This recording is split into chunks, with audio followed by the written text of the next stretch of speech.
안녕하십니까, 여의도 24시입니다. 여러분들 이번 시간에는 기사 하나를 놓고 여러분들하고 얘기를 해보고 싶습니다. 여러분들 현재 이 국내임 전당대회 그 결과에 대해서 상당히 많은 이들이 관심을 갖고 있습니다. 당연할 수밖에 없는 게 국내임은 집권 여당입니다. 집권 여당의 당권을 누가 쥐게 될 것인가, 거기에 대해서 당연히 관심이 있을 수밖에 없지 않습니까? 그리고 또 각종 언론 매체들도 이거를 갖다가 중점적으로 보도를 할 수밖에 없습니다. 그런 상황인데, 여러분들 지금 현재 여론조사로 보면은 어떻습니까? 어대한입니다. 어차피 대표는 한동훈이다. 이런 거에 대해서 이의를 제기할 수가 없습니다. 왜냐? 너무나도 압도적인 지지를 받고 있기 때문에, 너무나도 그 지지율 격차가 크기 때문에 어대한이 아니다라고 주장하는 사람들은 그야말로 그의 희망사항 내지는 망상이다, 이런 비판을 받기 십상입니다. 그런데 그런 얘기를 하는 사람들이 있습니다. 아니, 여론조사에서는 그 당심이 제대로 측정되지 않는다. 왜? 그 표본 1000명짜리 여론조사를 그걸 보면은 거기에 국민 당원들 비율을 따져봤을 때 불과 20명밖에 안 들어간다. 20명밖에 안 들어가는데 그걸로 어떻게 이 국내의 당심, 이번 전당대회 규정을 보면 80대 20이지 않습니까? 당심 80, 민심 20, 그 80%에 달하는 당심을 어떻게 측정할 수가 있냐? 그건 말도 안 된다. 어떻게 될지 모른다, 이렇게 얘기를 합니다. 물론 그것도 맞습니다. 여론조사로는 당심을 측정할 수가 없습니다. 그래서 중요한 거는 결국에는 현장 취재를 할 수밖에 없다. 그걸로 우리가 가늠을 해볼 수밖에 없다. 그렇지 않습니까? 그래서 제가 여러분들하고 한번 읽어볼 기사는 뭐냐면 주간조선에서 이런 기사를 썼습니다. 이 TK 지역에서 한동훈이라는 사람에 대한 민심, 평가, 평판, 이런 것들은 어떨까? TK 지역의 민심은 어떨까? 근데 기사 제목이 상당히 뭔가 의미심장합니다. 뭐냐면 유승민은 배신, 한동훈은 쓴소리. 한동훈 향한 TK의 민심은 이렇습니다. 결국엔 뭔 말입니까? 지금 현재 이 한동훈을 향해서 한동훈 배신자론을 펼치고 있는 뭐 원희룡, 그 다음에 그 뒤에 배우 세력, 배우 인사들이 있지 않습니까? 최종 보스도 있을 것 같은데, 이 사람들이 얘기하는 한동훈 배신자론은 이 TK 지역에서 설득력이 없다. 여러분들, TK 지역은 아무리 윤석열 대통령 지지율이 낮아도 어쨌든 전국적으로 따져봤을 때 가장 지지율이 높은 곳이 TK 지역이지 않습니까? 근데 그 지역에서조차 유승민은 배신자가 맞다. 여러분들, 중요한 건 그겁니다. 유승민은 배신자라는 겁니다. 이 TK 지역의 민심, 아니 제가 얘기한 게 아니라 이 기사의 결과에 따르면 그렇다. 근데 한동훈은 쓴소리하는 거다. 쓴소리하는 게 뭡니까? 잘 되라고 충원을 하는 것이다, 이겁니다.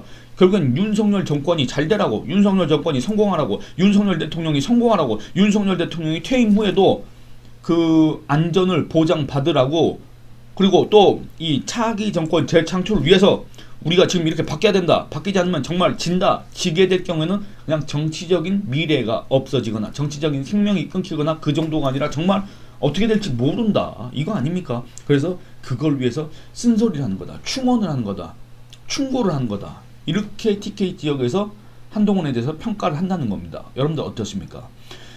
그동안에 뭐 TK 지역에서 책임 당원들 사이에서 이 원희룡이 제기하는 한동훈 배신자론이 먹혀들고 있다, 설득력이 점점 세지고 있다, 그 해당 지역의 민심도 술렁이고 있다, 이런 얘기들이 많이 있었지 않습니까?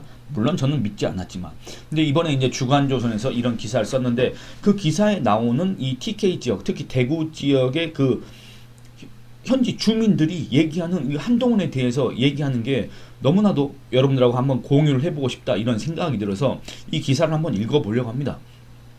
그리고 여러분들 이제 저하고 같이 읽으시고 나서 여러분들이 한 번 더 읽어보셨으면 좋겠습니다. 차분하게. 지금 현재 이 대구 경북 지역의 민심은 그렇게 홍준표, 원희룡 뭐 별의별 사람들이 TK 지역 민심은 다르다, TK에서 반 한동훈 움직임이 보이고 있다, 기류가 지금 바뀌고 있다, 이런 거 얘기하는 게 얼마나 현실과 사실과 그들이 발을 딛고 있는 이 땅의 현실들이 있지 않습니까? 그것과 얼마나 다른가, 한번 이 기사를 읽어보시고 판단을 해보셨으면 좋겠습니다. 그럼 기사를 한번 순서대로 읽어보겠습니다. 여러분들, 제가 전문을 읽지는 않을 겁니다.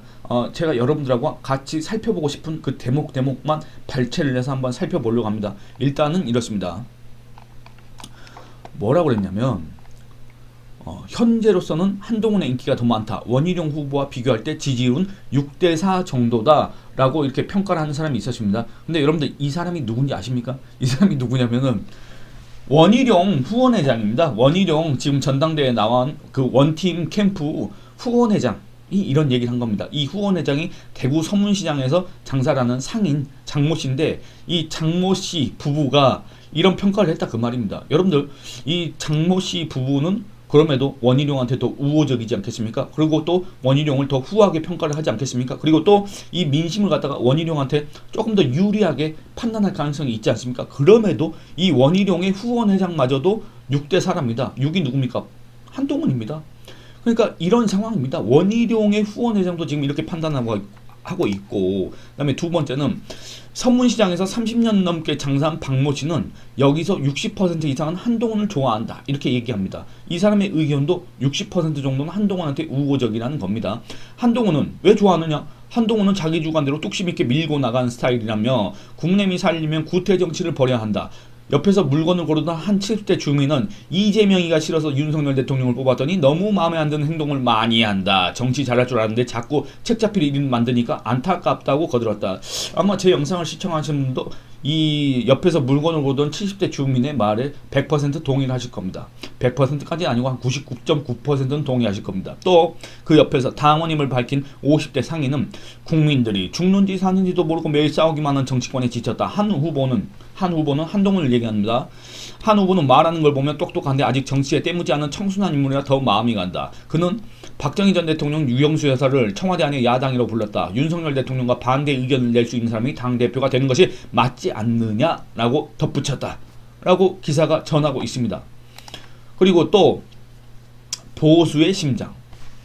여러분들 유승민을 배신자로 여기는 그 보수의 심장 대구 TK 지역에서 과연 한동훈 배신자로 먹힐까? 안 먹힌다는 겁니다. 왜 안 먹힐까? 거기에 대해서 살펴보겠습니다. 보수의 심장이는 대구에서는 현재 이 같은 배신자 공세가 잘 먹히지 않는 분위기다. 대구 수성구에서 만난 한 40대 당원은 오랜 기간 국회의원 했던 유승민은 박 전 대통령을 잘 알면서 계획적으로 배신의 정치를 했다. 유승민은 여기 발도 못 붙인다고 목소리를 높였다. 하지만 한 후보, 한동훈을 얘기합니다. 한 후보에 대해서는 그때와 지금은 다르다며 한동훈이 윤 대통령에 대해 어떤 배신을 했느냐. 한 50대 당원은 대통령 지지율이 높았다면 대통령이 잘하고 있는데 엇나간다고 한동훈을 욕했을 것이라며 대통령 지지율이 여기가 중요한 겁니다. 대통령 지지율이 20%대인데 무슨 배신이란 말을 할 수 있겠느냐라고 반문했다. 이렇습니다. 여러분들 어떻습니까? 여러분들 여기 동의하십니까? 동의하지 않으신다면 그 이유는 무엇입니까? 한번 댓글 남겨주시기 바랍니다. 또 TK에서조차 배신자 프레임이 먹히지 않는 이유에 대해 신율 명지대 정치외교학과 교수는 대통령 지지율이 낮은 것뿐만 아니라 배신의 대상이 다르기 때문이라고 지적했다. 유 전 대표, 여기서 말하는 유 전 대표는 유승민을 가리킵니다.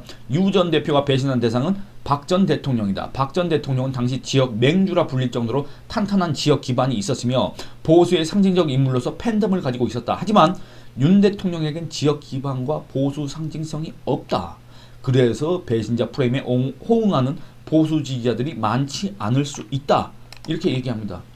다른 겁니다, 여러분들. 그러니까 이 윤석열 대통령을 지지하시는 분들은 아마 지금도 그런 생각을 할 겁니다. 아니, 박근혜 전 대통령을 배신한 유승민, 또 윤석열을 배신한 한동훈 다 똑같은 사람들이다. 이렇게 생각을 하실 겁니다. 그리고 또 이번에 전당대회에서 이 TK 또는 영남권 이 당원들이 한동훈 배신자를 심판할 것이다. 이런 기대를 할 수도 있습니다. 그런데 현실은 그렇지 않다. 왜냐? 박근혜 전 대통령 같은 경우는 제가 어저께도 얘기했지만 박정희 전 대통령이라는 그 후광, 그리고 박근혜 대통령이 이 탄핵 역풍을 맞아서 정말 죽을 뻔했던 이 한나라당을 살렸고 그 한나라당을 이끌면서 이 노무현 정부의 각종 악법 개정 시도 내지는 정말 좌파적인 실험이라고 해야 될까? 그런 것들에 대해서 이 대한민국을 지켜냈다. 이 야당의 역할을 제대로 했다. 그런 것들이 쌓이고 쌓여서 결국에는 박근혜 대통령이 된 거 아니겠습니까? 그런데 윤석열 대통령은 그런 배경도 없고 그런 스토리도 별로 없고 문재인 정부 때 이 조국 사태와 관련해서 이 조국과 충돌한 거 그거 말고는 뭐 특별한 게 그 소위 말해서 보수적 가치라고 해야 될까, 또는 보수 정당과 어떤 인연도 없었고, 그렇기 때문에 이 국내 지지층 또는 전통적인 우파 지지층이 윤석열 대통령에 대해서 박근혜 전 대통령에 대해서 느끼는 감정만큼 그렇게 뭔가 끈끈한 게 없다. 이런 얘기를 하는 겁니다. 아니, 이건 제가 얘기하는 게 아니라 신율 교수가 한 겁니다. 신율 교수가. 그리고 또 한번 살펴보겠습니다. 대구 동구에 거주하는 조모 씨도 여기선 윤석열 대통령 다음 대선 후보로 누가 적합한지를 계속 염두에 둔다. 이거는 이제 차기 정권 재창출에 누가 더 기여를 할 수가 있겠느냐, 누가 더 그 역할을 할 수가 있겠느냐. 윤석열? 김건희? 아니다. 원희룡? 아니다. 한동훈이다. 이 얘기를 하는 겁니다. 이재명이 너무 싫어서 절대 대통령 안 된다고 생각하는데 적절한 대항마는 한동훈뿐이라고 생각한다. 국내임 당원이라는 한 60대 택시기사는 한 후보를 윤 대통령이 왕따 시킨다고 생각하는 사람이 많다. 윤 대통령이 한동훈을 불러냈으면 힘을 실어줘야 되지 않느냐라고 했다. 이렇습니다. 여러분들 지금 현재 이 한동훈 거의 이짐에 비슷하게 왕따를 당하고 있지 않습니까? 모든 당 내외의 모든 세력이 지금 한동훈을 공격하고 있지 않습니까? 그러니까 이런 것들을 봤을 때 이건 너무 심한 거 아니냐? 아니 전당대회 그런 것들을 감안하더라도 이건 너무 심한 거 아니냐? 이런 생각이 들 수밖에 없지 않습니까? 마지막으로 하나 더 살펴볼 대목은 이렇습니다. 장우영 대구 카톨릭대 정치외교학과 교수가 한 얘기인데 이 사람이 이제 뭐라 그랬냐면 2014년 대구시장 선거 이때 당시에 권영진 친이계입니다. 권영진은 친이계 권영진이 대구시장에 당선된 그걸 갖다가 얘기를 하면서 지금 현재 민심을 분석을 했습니다. 뭐라 그랬냐? 당시 서상기, 조원진 의원 등 친박계가 많이 출마했기 때문에 권영진 후보는 열애였다. 그런데 예상치 못하게 친박계를 제치고 권영진 후보가 당선됐다. 그런데 여러분들 한번 생각해 보시기 바랍니다. 서상기, 조원진 글쎄 이들의 개인 경쟁력이 있습니까? 순전히 박근혜 대통령 후광에 힘입어서 여기에 출마하려고 했던 거 아니겠습니까? 권영진 후보가 당선됐다. 당시 유권자들이 박근혜 대통령을 지지하는 것과 달리 당을 살리는 것은 다른 차원으로 생각한 것이다. 그 현상이 지금 있다. 당심과 민심이 다른다는 것은 현재 실체가 없다고 본다. 당원들은 보수 정권을 어떻게 지킬 것인지를 우선적으로 생각한다. 권력을 민주당에게 빼앗기면 안 된다는 맥락 속에 한동훈이 있다. 여러분들 제가 며칠 전에 얘기했다시피 윤석열 대통령에 대한 강성 지지층은 아주 극소수 존재할 겁니다. 박근혜 전 대통령의 경우처럼 콘크리트 지지층에 할 그게 없습니다. 없는 이유는 앞서 제가 설명한 그 이유 때문에 그렇습니다. 결국엔 뭐냐면 지금 현재 이 윤석열 대통령에 대해서 지금까지도 이 국정수행 지지율 긍정평가를 하는 그 사람들의 그 심리는 뭐냐면 윤석열 대통령이 정말 좋아서 하는 사람은 그 중에 극소수일 뿐이고 여기서 정말 지지율이 더 무너진다고 한다면 윤석열 정권이 무너질 거고 윤석열 정권이 무너진다면 앞으로 보수 정권은 물 건너갈 거고 그래서 이 좌파 정권이 다시 득세를 할 텐데 이들이 득세할 경우에 대한민국의 미래는 없다. 이런 이 나라에 대한 걱정 때문에 사실상 억지로 떠받치고 있다. 이런 느낌이 듭니다. 그리고 여기서도 마찬가지인 게 보수 정권을 어떻게 지킬 것인지를 우선적으로 생각한다는 거 아니겠습니까? 보수 정권을 어떻게 지키겠습니까? 차기 권력을 다시 재창출할 수 있는 그런 확실한 구심점이 있어야 보수 정권을 지킬 수가 있고 그게 뒷받침이 돼야 일종의 모르겠습니다. 보험이라고 하면 보험이라고 해야 될까? 그게 뒷받침이 돼야 윤석열 정권, 윤석열 대통령도 지킬 수 있는 거 아닙니까? 그러니까 윤석열 대통령을 정말 지지하는 정말 진짜 지지층도 생각을 한번 해봐야 되는 게 그런 겁니다. 단순히 누가 배신자네, 누가 총선 참패 주범이네 이런 걸 떠나서 이번 총선 참패는 정말 참패로 끝났는데 그래서 총선 참패로 끝났으니까 그냥 그대로 놔둬야 되는 겁니까? 그래서 보수 정권이 그냥 무너져야 되는 겁니까? 그래서 앞으로 정권을 갖다가 더불어민주당 쪽에다 줘야 된다는 얘기입니까? 그게 아니지 않습니까? 그렇다고 한다면 그런 차원에서 가장 경쟁력 있는 사람이 누구인가? 이번 전당대회에서 과연 누구를 뽑아야 될 것인가? 그 누구의 선전, 그 누구의 주장 내지는 궤변 이런 거에 현혹되지 않고 정말 스스로 판단을 해야 됩니다. 그런 조언을 하고 싶습니다. 저는 그 누구를 뽑으라고 얘기를 한 적이 없습니다. 다만 이런 차원에서 정말 자기 자신이 대한민국의 보수다, 우파다, 또는 이 대한민국의 미래를 걱정하는 사람이다, 또는 이 더불어민주당의 이재명 또는 그 밖에 다른 사람들이 이 정권을 잡는 걸 너무나도 걱정스럽게 생각한다라고 한다면 정말 차기 정권을 재창출할 수 있는 적임자가 누구인가? 그럴 가능성이 그나마도 제일 많은 사람이 누구인가? 이런 차원에서 차기 보수 정당의 구심점을 선택해야 된다.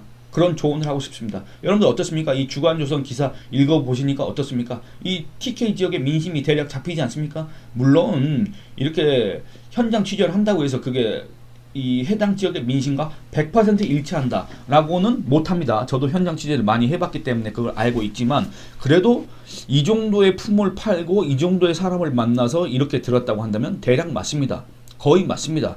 제가 예전에 특히 호남 지역 현장 취재를 한 경험을 보면은 저도 그 사람들의 얘기를 들으면서 과연 이게 맞을까? 과연 한 두 달 뒤에 선거가 있는데 선거 결과가 일치할까? 근데 일치합니다, 거의.